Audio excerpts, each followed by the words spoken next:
بيبدأ مسلسلنا النهاردة ببطلتنا الكيوتا تانج وهي بتحكي حكايتها وبتقول إنها كانت أميرة في مملكة دافينج، ولكن في يوم احتفالها بوصولها لسن البلوغ اتنقلت في جسم الطفلة تانج واللي هي البنت الحقيقية لعائلة جيانج. وقتها بتدخل عليها الخدامة وبترمي لها اللبس وبتقول لها تغير وتنظف نفسها علشان هيقابلوا الجد كبير العيلة. وبطلتنا بتقول إنه بالرغم إنها الابنة الحقيقية للعيلة إلا إنهم بيحبوا بنتهم بالتبني لين وبيعاملوها أحسن منها. المهم إن تانج بترمي لبسها على الأرض وبتخرج باللبس المقطع، ولما الخدامه بتزعق لها بتاكلها قلم محترم وبتقول لها ما تزعق لهاش مره تانية. وبنشوف عيله جيانج متجمعين وواحده من العيله بتكلم ابو تانج عن موضوع جواز بنته من الابن الثالث لعيله تشاو. فالاب تشين بيقول لها ان جواز بنته من عيله غنيه زي عيله تشاو هيكون اكبر مصلحه ليهم، ولكن العم الاكبر شون بيقول لهم ايه البجاحه دي، هتجوزوها ازاي للابن الثالث لعيله تشاو، ده عبيط ومتخلف، وان اللي هيعملوه ده يعتبر عمليه بيع لبنتهم القاصر. فابو بطلتنا بيقول له خليك في حالك، ولكن الجد بيسأل أبوها هو أخد رأي بنته فبيقول له إنها طفلة وأكيد هتوافق. وساعتها بتدخل تانج وبتقول له إنها مش موافقة على الكلام ده، فأبوها بيزعق لها علشان جاية باللبس المقطع. فالبنت بتقول له إن ما ينفعش يكون أبوها وبتسيح له كمان قدام العيلة وبتقول إنه مجوعها وحابسها وده مش ممكن يكون أبوها أبدا. فأبوها بيتعصب عليها ولكن الجد بيكشم له وتشين بيعتذر له. وكمان تانج بتنزل على الأرض وبتترجى جدها يشوف لها أب غير القاسي ده. وساعتها الجد بيعرض على تانج انها تعيش معاه، فالذكيه بتقول له ان ده شرف ليها طبعا، بس هي مش عايزه تتعبه في سنه الكبير ده. وكلامها بيدخل دماغه فبيسالها هي تحب مين من الاعمام يكون ابوها، وساعتها بتشاور على العم الكبير والكل بيتصدم انها اختارته وبيقولوا انه هيكون اسوأ اب في الدنيا لانه بيشرب وبتاع سهر وحاجات تانية كده وربنا حليم ستار. وساعتها تشين بيقول لها بالسلامه بس اوعي تيجي تعيطي لي بعد كده. فبيقف شون وبينده عليها وبيشيلها وبيقول لها بالرغم انه مش مسؤول خالص ولكن عمره ما هيبيعها ولا يجوزها لواحد اهبل. وبعدها بطلنا بياخد تانج بنته بالتبني وبيروح لبيته وهناك بيسألها هي ليه اختارته يكون ابوها، فبتفتكر وبنعرف ان تانج اختارت شون علشان هو شبه ابوها الامبراطور الحقيقي. ووقتها بيطلب شون من المساعد انه يشتري لها 1000 فستان ويجهزوا لها جناح زي احسن اميره. وبعدها بتتغير حياه تانج كليا وبتعيش زي الاميرات بجد. وبنعرف ان الجد بيملك امبراطوريه تجاريه كبيره جدا وان اللي هينول رضاه هو اللي هيورث الامبراطوريه دي كلها.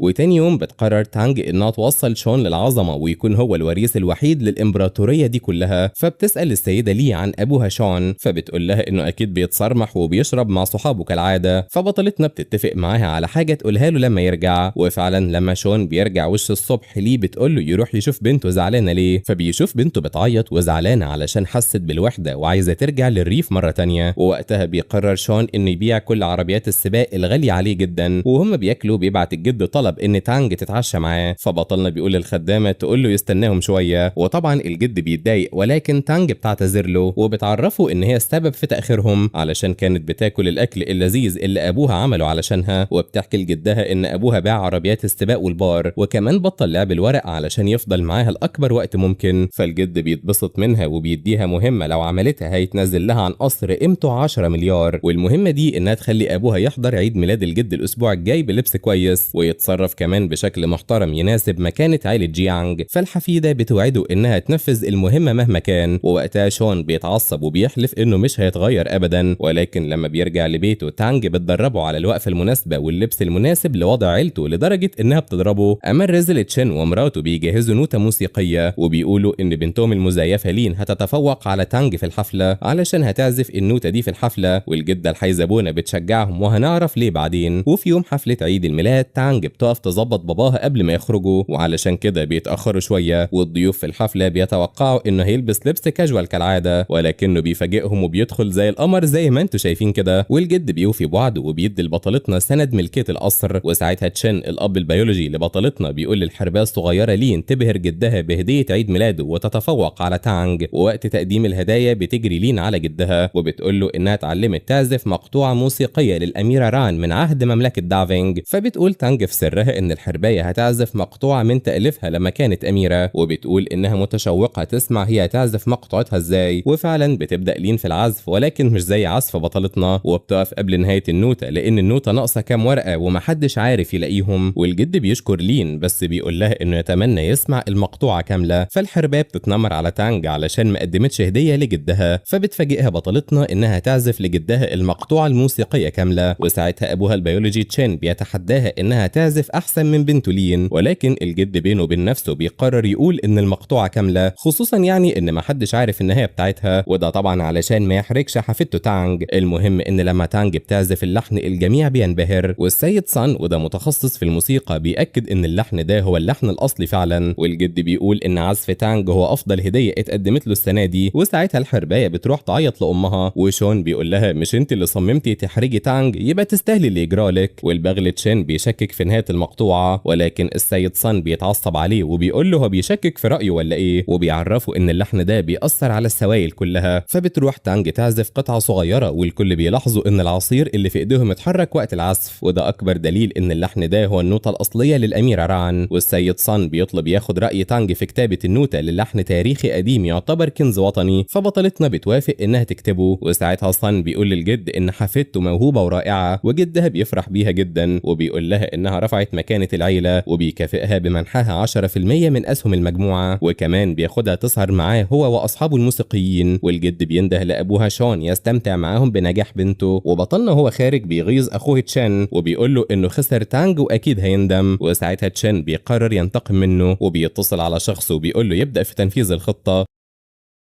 وبنشوف بعدها واحدة من إياهم بتتبلى على شون وبتقول إنه خدعها، ولما حملت منه أجبرها على الإجهاض. فالجد بيضربه، وبطلنا بينكر إنه يعرف الست دي أصلا، ولكن الجد بيحكم عليه يركع في قاعة الأجداد. وتانج بتتصل على لي وبتطلب منها تحقق في موضوع الست دي، وبتدافع عن أبوها وبتحرج الجدة بكلامها المنطقي جدا، ولكن الجدة الحيزبونة بتتعصب عليها، وتانج بتقول لها إنها بتحقق في الموضوع وهتعرف الحقيقة. وساعتها الجد بيستغرب من حفيدته الصغيرة واللي قدرت تحط النقط على الحروف في المشكلة، وكمان أخدت الترتيبات اللازمة لحل المشكلة. وقتها بتوصل ليه بتحليل فحص الأبوة للجنين، وساعتها الجد بيتأكد إن شون يبقى بريء، فبيأمر المساعد يعرف مين اللي دبر المكيدة دي وعايز يشوه سمعة ابنه، وبيروح علشان يعتذر لابنه وحفيدته. بس بيسمع شون بيقول لبنته إن الجدة الحيزبونة هي اللي بتحرك الجد زي ما هي عايزة، وإنه مشوش دلوقتي ومش عارف إيه الصح من الغلط. وتانج بتقول لأبوها إنها حاسة إنه كان مظلوم في الإشاعة اللي طلعتها الجدة عليه من 9 سنين، فبيعرفها ان اخوه تشين حط له مخدر في العصير ودخل عليه مجموعه من البنات اياهم، وطبعا هو مش فاكر اي حاجه من اللي حصلت الليله دي. وبعدها واحده منهم جابت طفل وتقرير فحص ابوه، وقالت ان الطفل ده يبقى ابنه، وساعتها الحكايه انتشرت في الاعلام وبقت فضيحه. وتانج بتساله ليه اخوه يعمل كده فيه، فبيعرفها ان كل ده علشان الجد يفقد ثقته فيه وهو بقى يستولي على مجموعه جيانج. وبعدها بيتصل الجد على المساعد بتاعه وبيطلب منه يعيد التحقيق في الحادثه اللي حصلت لابنه شون من 9 سنين، وفعلا المساعد بيجيب له نتيجة التحقيق بسرعة جدا، واللي بيأكد ان شون بريء من التهمة دي والست ملهاش اي علاقة بيه خالص. وبيعرفوا ان اغلب الاعلاميين اللي نشروا الخبر ده يبقوا اصحاب ابنه تشان، فالجد بيتعصب وبيأمره ينده لتشان، ولما بيجي الجد بيبهدله وبيعرفه انه كشف كل ألاعيبه علشان يشوه سمعة اخوه، وبيحكم عليه ساعتها بالضرب بالكرباج. وفي الوقت ده بطلنا وبنته بيتفرجوا عليه، وشون بيقول هو ايه اللي جرى، هي الشمس طلعت من الغرب، علشان الجد عمره ما عاقب تشين قبل كده. وبعدها بيقول تشين ان تانج هي السبب في كل ده، ولولا تدخلها كان زمان خلص من شون، وبيقرر انه ينتقم منها. ولكن ام الحيزبونه بتقول له ان الجد بيحب تانج، ولو عملت لها اي حاجه هتجيب لنفسك مشاكل انت مش قدها. وكمان البنت معاها 10% من اسهم المجموعه، وبتعرفه ان تانج جوهره حقيقيه ولازم يرجعها لحضانته مره تانية ويخليها تقبلهم كوالدين ليها، وبالطريقه دي هيكون معاه 26% من اسهم المجموعه. وعلى الناحيه التانية الجد بيعتذر لشون وبيقرر انه يدخل بنته مدرسة دولية علشان يراضيهم. وبعد ما تانج وابوها خرجوا بطلتنا بتستأذن منه تدخل الحمام، وبتروح لجدها وهناك بتسأله ايه اللي وصل الحكاية بينه وبين ابوها للوضع ده، فبيعرفها ان شون امه ماتت وهو صغير، ولما الجد اتجوز الحيزبونة ام تشين ابوها اعتقد ان ابوه خان امه مع الحيزبونة، ومن ساعتها بدأ يتصرف تصرفات مش كويسة، فبتوعده تانج ان ابوها هيتغير للافضل. وبعدها بنشوف شون وهو رايح جاي قلقان على بنته علشان ده اول يوم ليها في المدرسة، ولما بترجع بيفضل يسألها المعلمة عملت معاها ايه وزميلتها في الفصل وكل حاجة تقريبا، وبنته بتطمنه ان كل حاجة زي الفل، ولكن الواجب فيه مسائل صعبة شويتين. ولما بيقعد يساعدها في الواجب بتدخل عليهم امها والحرباية الصغيرة وبتجيب لها هدايا كتير علشان تأثر عليها وتقدر تاخدها من شون، فبطلتنا بتشكرها وبتقول لها يا عمتي بابا بيجيب لي كل حاجة انا بحبها. والحرباية الصغيرة بتقول لها تروح معاها لان ابوها وامها متخرجين من جامعة مرموقة وهيقدروا يذاكروا لها وهتكون تكون من المتفوقين، ولكن تانج بتقول لها ان ابوها هيذاكر لها وبتطردهم والهدايا وراهم. وبعدها شون بيقعد يحل معاها مسائل الواجب، بس بيغش حل الاسئله من تطبيق كده على الموبايل، والسؤال اللي مش بيعرفه بيروح المطبخ بحجه انه هيجيب لها فاكهه، وهناك بيتصل يسال الجد عليه. بس في النهايه شون مش بيتحمل انه يذاكر معاها كل يوم، فبتتفق تانج وجدها على خطه، والجد بيقول لها انه هيجيب لها معلم محترف يذاكر لها علشان ابوها مش فاضلها. وساعتها شون بيحس ان بنته هتبعد عنه ومش هتحبه، فبيروح للجد مكتبه وبيطلب منه ما يجيبش معلم لبنته وهو اللي هيعلمها كل حاجه. وساعتها بيدخل الرزل تشين وبيعتذر لابوه عن الغلطه اللي فاتت، وبيقدم له كتاب تاريخي هديه عن صناعه المجوهرات. والرزل بيعرض على الجد انه يذاكر لتانج، ووقتها شون بيتخانق معاه. وهنا الجد بيقول لهم ان المتحف الوطني بيقدم مشروع لنسخ المجوهرات الامبراطوريه لسلاله تايهو، وبيعرفهم ان عيله جيانج مصممه تفوز بالمشروع ده، وبيطلب منهم كل واحد يقدم مقترح، واللي هيفوز هو اللي هياخد حضانه تانج. وساعتها الاتنين بيوافقوا، بس شون بيسال الجد اذا كانت بنته تعرف بالمشروع ده، فالجد بيقول له طبعا هو مش هيعمل حاجه تخصها الا لما ياخد رايها. والرزل تشين بيقول له انها ممكن تكون عايزه تغير ابوها اللي مالوش اي لازمه ده، وطبعا هو بيقصده بالكلام ده. فبيرجع شون لبيته متضايق، وبيعتقد ان بنته ممكن تكون عرفت انه مش عارف اي حاجه ويأست منه. وهو بيسالها هي تعرف ان جدها بيفكر في موضوع حضانتها ده، فبنته بتقول له ان الموضوع ده كويس ليهم جدا علشان هي واثقه انه هيهزم عمها تشين شر هزيمه، وساعتها هيبعد عنهم ويسيبهم بقى في حالهم. فبيفرح شون انها مش عايزه تسيبه، وكمان بتقول له انه افضل اب في الدنيا. وبعدها بيضطر بطلنا انه يذاكر علشان يكون قد ثقه بنته فيه. وتاني يوم بتروح تانج لجدها، اللي اول ما بيشوفها بيشكرها على خطتها الجميله جدا دي، واللي قدرت تغير ابنه شون من واحد مستهتر لراجل مسؤول. وتانج بتقول لجدها انها من غير مساعدته ما كانتش هتنجح في التغيير ده. فالجد بيقول وهو حزين ان اولاده الثلاثه اوحش من بعض، الاول شون وده كسول جدا، والتاني مغرور ومتكبر، اما الثالث سريع الغضب ومهووس بالحضارات القديمه، ولكن بيشكر ربنا انه رزقه بحفيده جميله وذكيه زيها. وبيستأذن منها علشان يدخل اوضته يريح شويه، ولكنها بتطلب منه خدمه، وهي انه يساعدها ويعرفها طريقه تتواصل بيها مع مدير المتحف الوطني اللي مقدم المشروع. وبتفكروا ان ابوها ساعده لما راح الشركه وخلصوا من الجاسوس اللي زرعته مراته الحيزبونه في الشركه، ولكن الجد بيقول لها ان هو نفسه ما يعرفش رقم ولا اي طريقه تواصل بيه، بس ممكن تسال السيد صن لانه ممكن يكون عارف رقمه. بس بيقول لها ان السيد صن اليومين دول صعب جدا انها تلاقيه او حتى تقابله، وان الموضوع ده محتاج منها شويه وقت ومجهود. فبطلتنا بتشكره وبتقول له انها تتصرف وهتلاقي حل للموضوع ده. وبعدها بيجي شون وبيسالها هي بتعمل ايه هنا، فبتقول له انها جعانه وبتدور على اي اكل، وبتساله هو خلص مقترح المشروع اللي هيقدمه، فبيقول لها انه فعلا خلصه بس لازم يتواصل مع مدير المتحف ضروري جدا. وبنته بتعرفه انه دور على السيد صن علشان هو عارف مكان مدير المتحف، فبيقول لها بسيطه، وبياخدها يعرفها على صديقه هاو واللي يبقى حفيد السيد صن، وبيساله كمان على جده، فبيقول له انه مشغول اليومين دول علشان معروض عليه حجر كريم من سلاله فانكس، وواضح انه كان حجر مفضل عند الاميره رعن. فبطلتنا بتطلب منه ياخدها علشان تشوفه، ولما بيروحوا الجد بطلتنا بتسمع الراجل بيشتغله وبيكون عايز يبيع له الحجر ده ب5 مليون، وساعتها بطلتنا بتحذره ان الراجل ده بينصب عليه. وشون بياخد الحجر من السيد صن وبيعرفه انه مزيف ومش شبه الاصلي خالص، بس الراجل البجح بيأكد انه شبه الاصلي لحد ما بطلنا بيكتشف حقيقته، وبيوري السيد صن الحجر بعد تنظيفه من الشمع وكمان بيكسره. وهنا الجد بيضرب الغشاش وبيطرده، وتانج بتفرح ان ابوها اتعلم كتير وبقى عنده خبره في انواع الاحجار الكريمه، والجد صن بيشكره علشان لولا وصوله في الوقت المناسب كان هيخسر 5 مليون. وساعتها تانج بتديله النوتة الموسيقيه اللي كان طلبها منها في عيد ميلاد جدها، وبتطلب منه يعرفها على مدير المتحف الوطني علشان هتتناقش معاه في مشروع التعاون بينهم. وقتها بتوصل الحربايه الصغيره لين وبتقول لبطلتنا ما تحلمش انها تقابل مدير المتحف، وبتطلب من السيد صن انه يساعدها في مقابله مدير المتحف، وبتقول له انها جايبه معاها 3 يساعدوه في التعرف على الاحجار الكريمه، وبتقدم له الاول خبير في انواع الاحجار الكريمه، والتاني وده خبير في توثيق المجوهرات الاثريه، اما الثالث فهو خبير في الفنون القتاليه وده اللي هيعاقب اي شخص يحاول خداعه. ولكن السيد صن بيقول لها ان مديره المتحف ليها مزاج غريب شويتين، وهي انها مش بتقابل اي حد الا اذا كانت هي اللي عايزه تقابله، وعندها قاعده اساسيه مش بتقابل الا شخص واحد في الشهر. وبعد كل ده الحربايه الصغيره الغبيه بتطلب من السيد صن انه يعرفها عليها بس، وهي هتقدم لها هدايا كتير وهتخليها كمان توافق انها تقابلها. وساعتها تانج بتسال اختها بالتبني هي عارفه ابوها عايز يفوز بالمشروع ده ليه، فالغبيه بتقول لها ايوه طبعا عارفه، علشان يطور مجموعه عائله جيانج، وده لانه الوريث الشرعي والوحيد للمجموعه. وبترجع الغبيه تتحايل على السيد صن وهي بتتمنى انها تقدر تقابل لمدير المتحف علشان ابوها يحبها، وشون بيقرب من بنته وبيقول لها لو الحرباية تعرف ان ابوها بيموت نفسه علشان ياخد المشروع ده في الواقع علشان يرجعك لحضانته مرة تانية، ممكن كانت قعدت لوحدها في الحمام وموتت نفسها من العياط. والاتنين بيفضلوا يضحكوا عليها. فالحرباية بتقرب من تانج وبتهددها ان ابوها هيديلها درس جامد زي ما عمل قبل كده. فبطلتنا بتمثل الطيابة والمسكنة وبتقول لها انها مش عايزة ابوها يديلها دروس تاني خالص، ولكن الغبية بتكلمها بكل تكبر وبتقول لها لما ابوها يورث المجموعة هيطردهم كلهم. فبطلتنا بتقول لها تروح معاهم لمكان لوحدهم علشان تعتذر لها بشكل مناسب، والغبية المغرورة بتصدق وبتروح وراها وبتكون متخيلة ان تانج هتركع لها او على الاقل يعني هتنحني لها، بس بطلتنا ضربتها علقة سخنة وعلمت كمان على وشها. والحرباية بتعيط وبتقول لها لما هترجع هتقول لابوها وامها. فبطلتنا بتعرفها انها بنتهم الحقيقية وتخلوا عنها علشان مصالحهم، يبقى هيحبوا بنتهم بالتبني ازاي؟ وساعتها شون بينده على بنته. فبطلتنا بتهددها لو قالت قدام اي حد انها ضربتها هي عارفة كويس ايه اللي ممكن يحصل لها. وبعد كده بتسيبها وبتروح لابوها وبتشوف واحدة لابسة قناع فبتعرفه انها البنت اللي بتراقبهم من فترة وبتطاردها هي وابوها لحد ما بيمسكوها. وشون بيعرفها من الوشم اللي على ايديها، وبنعرف انها قريبة اخوه تشين من ناحية امه الحيزبونة، وبنعرف ان اسمها الانسة تينج. المهم ان بطلنا بيسألها هي بتخطط لايه بالتمثيلية اللي عاملاها دي، فبتقول لهم ابدا ولا حاجة، انتوا بس اللي عايزين تقابلوني. فبطلتنا الذكية بتفهم قصدها بسرعة وبتسألها هي مدير المتحف الوطني اللي بيدوروا عليه، فبترد عليها وبتقول لها ايوه بالظبط كده. وبتسألها تانج هي ليه بتخفي شخصيتها، فبطلنا بيقول لها علشان هي قريبة اخوه واكيد عايزة تساعده من غير ما نعرف. فالمديرة بتقول له بطل غباوة شوية علشان هي مش محتاجة تعمل كل ده، وبتفهم تانج ان كل ترتيباتها كانت علشان تقابلها هي، وبتعرض عليها تكون المعلمة بتاعتها. ولكن شون بيعترض بسرعة وبيحذرها تساعد اخوه تشين ضدهم. فبتقول له انها عارفة انه غبي ولكنها بتقدر مواهب الكيوتا تانج، وبتقول لها انها بتعرف في علم الفلك والجغرافيا والتاريخ، وبتقول لها انها عايزة تعلمها كل العلوم دي. اما ابوها فبيقول لتينج ان بنته مش بتدرس العلوم الانسانية. فراح السيد صن ماسك في الكلمة وقال له ان حفيده استاذ في العلوم، وفعلا حفيده هاو بيعرض على تانج انه يعلمها كل حاجة في العلوم. ووقتها شون بيتخانق معاه وبيقول له انهم لا مؤاخذة مستغنيين عن خدماته. وساعتها تانج بتوقفهم وبتقول لهم كفاية خناق بقى، وبتكمل وبتقول انها مش محتاجة حد يعلمها طالما ابوها موجود وكمان هو عبقري، ومن الاخر كده هو اللي هيعلمها كل حاجة، يعني العلوم والرياضة والانجليزي وغيرهم.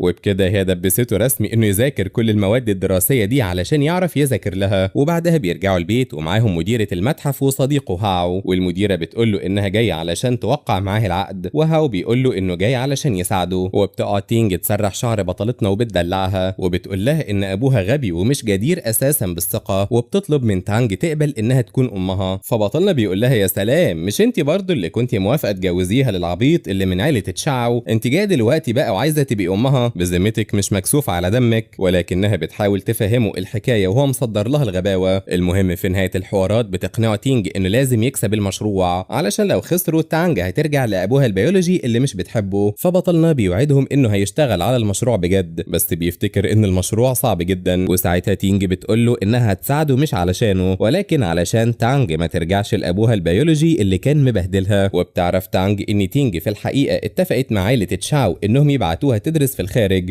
يعني مش بعتها اساسا للجواز. وساعتها بيفهم شون انه ظلم تينج وفاهمها غلط، وانها كانت بتساعده وما زالت بتساعده برضه لحد دلوقتي. فبيشكرها وهي بتقول له ان مساعدتها مش كفاية وانه لازم يتعلم، وبتجيب له مجموعة كتب تكفي لفتح مكتبة. وبعدها بتبدأ المعاناة الحقيقية لبطلنا وبيفضل يذاكر ليل نهار، وكل ما عينه تروح في النوم صديقه هاو يصحيه بالطريقة دي، ويا حرام على البهدلة اللي بيشوفها بطلنا في المذاكرة زي ما انتوا شايفين. اما تانج فبتعمل لابوها شوربة علشان يتغذى ويقدر يخلص تصميم تاج الاميرة رعن، واللي هي بطلتنا قبل ما تتنقل لجسم الطفلة دي. المهم انها بتقعد تساعده بمعلوماتها عن التاج، وبتحس انه تعبان فبتقول له انه حتى لو خسر هتهرب معاه علشان مش عايزة اي اب غيره. فبيوعدها انه كده كده هيكسب المشروع ده، وبيشوف على ايديها علامة ولادة على شكل زهرة البرقوق، وبيوريها ان هو كمان عنده علامة زيها بالظبط. فبتفتكر بطلتنا كلام الحرباية الصغيرة لما قالت انها بنت غير شرعية للعم شون عديم الفايدة. وساعتها تانج بتسأله هو متأكد ان الطفلة اللي اتولدت من 9 سنين ماتت فعلا؟ فبيقول لها لو كانت عايشة كانت هتبقى في عمرها دلوقتي وجميلة زيها بالظبط. فبتشك بطلتنا ان شون يبقى هو ابوها البيولوجي، وشون بيقول لها انه مبسوط علشان القدر عوضه ببنت جميلة وذكية زيها. وبعدها شون بيخلص تصميم التاج، والتصميم بيعجب تانج جدا واصحابه، بس بيقولوا له ان الرأي الاخير برضه هيكون للجد، ولما بيروح يوريه لابوه بيقابل اخوه الرزل هناك، والجد بيحتار لان الاتنين عاملين تصميمات جميلة جدا، وبيقترح الجد انه هيعمل حفلة وكل واحد منهم هيخلي عارضة تلبس التاج، واللي هتكون شبيهة بالاميرة ران هي اللي هتكسب. والرزل تشان بيفكر يجيب عارضة منين، والحرباية بنته بتقول له انها مستعدة تلبس التاج وتعرضه في الحفلة، وابوها بيوعدها انها لو فازت هيديلها ماسة وزنها 100 قيراط. اما عند شون فالمديرة تينج بتقترح ان اللي تلبس التاج وهتكون جميلة زي الاميرة ران هي بنته تانج، وبطلتنا بتوافق بس بشرط ان ابوها يعزف وراها بالناي. وفي الحفلة بتتألق تانج وابوها وبيفوزوا بالمسابقة، والجد بيعلن اختياره لابنه شون رئيس تنفيذي للمجموعة، والرزل بيتجنن وبيقرر يخلص من تانج، وبيدي للحرباية الصغيرة سكينة علشان تخلص عليها. وفعلا الحرباية بتتصل على تانج بالليل في وقت متأخر، وبطلتنا بتمثل انها اتصابت وبتدخل المستشفى، وتينج بتقنعه يستولي على المجموعة علشان يكون قوي ويعرف ياخد حق بنته. وبطلتنا وهي في المستشفى بتعمل اختبار الأبوة، وبيكتشفوا ان شون هو ابوها البيولوجي، والاتنين بيفرحوا جدا وابوها كمان بيحضنها. ولحد هنا بتنتهي احداث قصتنا النهاردة. استنوني بقى في فيديوهات وملخصات جديدة. سلام.